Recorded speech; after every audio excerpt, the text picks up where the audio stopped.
We provide you the platform to turn your dreams into reality. Give wings to your aspirations with KR Mangalam University. Pakistani फौज में अब तक operation सिंदूर का खौफ है। एलओसी पर पाकिस्तानी पोस्ट पर अब तक नहीं लगे हैं झंडे। भारतीय सेना के प्रहार से ध्वस्त हो गए थे पाकिस्तानी पोस्ट। अब तक अपने पोस्ट पर झंडे लगाने का साहस नहीं कर सका है पाकिस्तान। आप तस्वीरों में देखिए, ये वो तस्वीर है जहां पर बिना झंडे के ये पोस्ट आपको नजर आएगी, और एक तस्वीर ये जो भारत के हमले में पाकिस्तान की पोस्ट तबाह कर दी गई थी। तो ऑपरेशन सिंदूर के दौरान आतंकियों के कुल 9 ठिकानों को ध्वस्त किया गया था। इनमें से 60 ठिकानों पर भारतीय सेना की आर्टिलरी यानी तोपखाने ने निशाना साधा था। भावलपुर और मुरीदके में आतंक के हेडक्वार्टर को इंडियन एयरफोर्स ने तबाह किया था। बाकी 60 ठिकानों पर आर्टिलरी गन से सटीक निशाना लगाया गया। भारतीय सेना की आर्टिलरी ने न सिर्फ दुश्मन के छक्के छुड़ाए, बल्कि आतंकियों के कैंप उड़ाने के बाद जब दुश्मन ने दुस्साहस किया तो उसके बाद उनके बंकर भी उड़ाए। इस वक्त हम एलओसी पर मौजूद हैं और यहाँ फॉरवर्ड पोस्ट से आपको दिखा रहे हैं कि किस तरह से हमारे गन्स ने मोर्चा संभाला और गोली का जवाब गोला से दिया गया। इन्हीं गोला से दरअसल दुश्मन के बंकर उड़ते नजर आए। उसके परकच्चे हमने देखे कि किस तरह से भारतीय सेना ने उड़ा दिए। इस वक्त हम इस गन पॉइंट पर मौजूद हैं। यहाँ तमाम अलग अलग आर्टिलरी पॉइंट पर कहीं 105, कहीं 125 और कहीं 155 जैसे हमारे जो गन हैं वो मौजूद हैं, और जाहिर तौर पर इनका एक अलग कोलैबोरेशन दिखाई दिया। खासतौर पे आप देखिए तो जो एडी गन्स हैं उन्होंने जब मोर्चा संभाला तो देखिए तो दुश्मन के जो बंकर हैं वो धुआं होते नजर आए। और यहाँ इस वक्त हम आपको एक्शन में दिखा रहे हैं कि किस तरह से दरअसल हमारे जवान जो हैं वो पूरी तरह से आप देखिए लगातार ड्रिल अभी भी कर रहे हैं। वो इसलिए क्योंकि ऑपरेशन सिंदूर अभी खत्म नहीं हुआ है, और जाहिर तौर पर ऑपरेशन सिंदूर खत्म नहीं हुआ है, लिहाजा तैयारी पूरी तरह से है कि दुश्मन अगर किसी भी तरह की नापाक हरकत करता है तो जवाब इसी तरह से दिया जाएगा। ये देखिए यहाँ पर किस तरह से गोले लोड हो रहे हैं और सीधे तौर पे टारगेट पे दुश्मन के जो ठिकाने हैं वो लगातार बने हुए हैं। अग्रिम ठिकाने तमाम ध्वस्त हो चुके हैं। बावजूद इसके जो अभी भी दुश्मन की हरकत है उस पर निगाहबानी है ताकि वो कोई भी नापाक हरकत ना कर पाए। किस तरह से ऑपरेशन सिंदूर के दौरान हमने इन गन पॉइंट्स के जरिए दुश्मन के ठिकानों को दहलाए और जाहिर तौर पर उन्हें करारा जवाब दिया। जय हिंद। 22 अप्रैल 2025 को पहलगाम में आतंकवादियों ने एक दोषपूर्ण कायरतापूर्ण जो हमला करते हुए हमारे देश के मासूम नौजवानों को घातक आहत पहुंचाया है, उसका जवाब देते हुए भारतीय सेना ने एक ऑपरेशन को लॉन्च किया जिसका नाम ऑपरेशन सिंदूर दिया गया।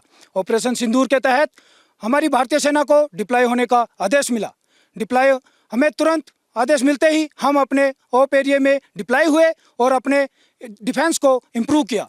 डिफेंस को इम्प्रूव करते वक्त हमने अपना दुश्मन के हर तरह के अटैक जैसे कि ड्रोन अटैक, एयर अटैक और आर्टी शेलिंग से बचने के लिए उनका जवाब देने के लिए हम तैयार थे। 6 मई की रात को दुश्मन ने हम सीज फायर का उल्लंघन करते हुए हमारे ऊपर हमारी फॉरवर्ड पोस्टों पर फायर शुरू किया। उसका जवाब देते हुए हमने आर्टी शेलिंग का फायर किया और उनके इसमें टेररिस्ट लॉन्च पैड और ट्रेनिंग कैंप को बर्बाद किया।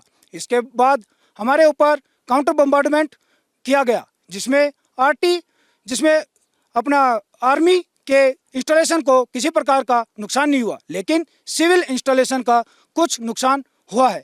लेकिन हमने अपने आधुनिक वेपन और अपनी सीखी हुई ट्रेनिंग के द्वारा दुश्मन पर कारगर फायर डालते हुए उसको जल्दी ही अपने घुटनों पर टेकने पर मजबूर कर दिया।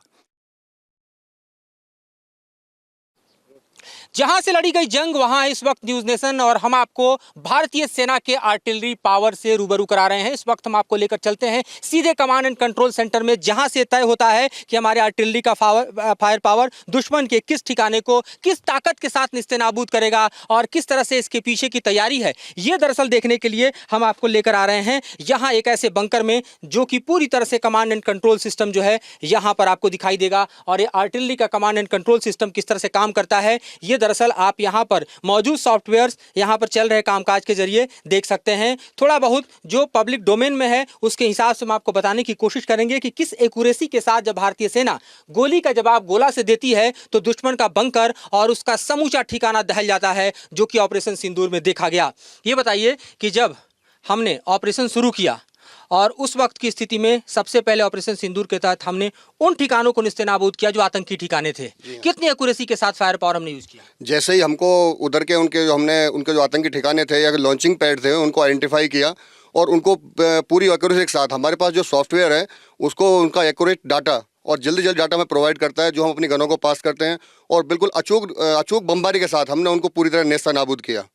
लेकिन दुश्मन संभला नहीं, बल्कि पलटवार करके चला आया। जब वो पलटवार करके आया तो किस तरह से हमने उनको धूल चटाया? जब दुश्मन का सीवी हमारे ऊपर स्टार्ट हुआ, तब भी हमने उनकी टाइमिंग को देखते हुए बीच बीच में हमने पूरा अपना इधर से अपनी बम्बारमेंट जारी रखा, जिससे हमने उनको संभलने का मौका नहीं दिया।